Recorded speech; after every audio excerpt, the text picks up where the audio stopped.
Shares of Carnival plunging today, reiterated underweight at Morgan Stanley. Target being cut to $7 from 13. The firm introduced a $0 bear case. It's one of our calls of the day. Pete, you used to own calls in this one. Certainly a tough time for companies in general that have a lot of debt on their balance sheet, and certainly the cruise lines levered up during the pandemic. They are levered up. There's no doubt about it. All you got to do is take a look at those the fundamentals of these companies. All of them, Royal and Norwegian and Carnival, all of them are in the same spot, Mel. I think the other issue is, you know, they've had to deal with so many different things over the last 2 years that they've been put into a really tight box, and it's very, very difficult to get out of it. And I think that's part of what they're facing as well. And are people really willing to go back? Do they have the discretionary money to go out on these cruise ships? No is the answer, most likely. And Morgan Stanley certainly looking at this company right now saying, hey, look, worst case scenario, 0 for Carnival. That's pretty unbelievable, right? I mean, but that's actually something that we've seen many times before when they've talked about what some of the potential outlooks really look like. But that's pretty amazing, Mel. I mean, that's something like I think that would really shock just about every one of us. When you look at the short interest in a lot of these various cruise ships, you can understand why every once in a while you do get that little air pocket and that little pop to the upside like we did through all the memes and everything else a couple of years ago. We're not seeing those kind of pops any longer. And that's what I think when I've seen some of the call buying, most likely that's why we're seeing that buying is just looking for that day or that week where maybe the stock has a chance to maybe have a push to the upside based upon how short interest there is. And if it starts to move a little bit, they're going to get that kind of pop. But unfortunately for most, it continues to go down, down, down, down across the board. Take your pick. All three of them are looking pretty much in a rough spot right now, given how much debt they really do have on the balance sheet. It's hard to believe that 0 is even any sort of case scenario, considering it didn't hit 0 during the pandemic, and those would arguably be one of the worst times ever that faced the industry, except for the fact that they levered up as much as they could during the pandemic. And so how much financial wiggle room do they have now to withstand a recession, Joe? I know that you've never been on a cruise, never want to go on one. Would you ever buy a stock? Nope. I wouldn't buy a stock that's got a $9 billion market cap and $30 billion worth of debt. I mean, how much dilution are you accepting if you're buying this stock? Obviously, they're going to have to sell some shares to raise capital at some point. So I think this is a classic example of an environment in which we're in now, where the cost of capital is a moving target. It's not free anymore.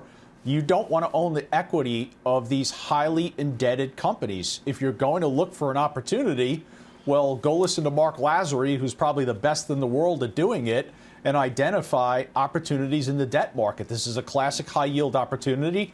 I don't even think I would accept that risk-reward opportunity in the high-yield market as it relates specifically to Carnival. But equity, $30 billion in debt with the need to raise capital? No way, no chance. Let's move on to Goldman Sachs, getting an upgrade today to a buy from a neutral at Bank of America. And, of course, this comes after the banks disclosed their capital payout plans. And it did seem to divide, and we talked about this yesterday in the halftime report, in terms of the business models of these various banks. Steve Weiss, you can trade your way through tough times, but if you're heavy in lending, heavy in deposits, it's going to be harder to make money in this environment. Without a doubt. And, you know, I still own some Goldman. It's one of the positions that I have. I still own B of A. I've cut those back like I have everything.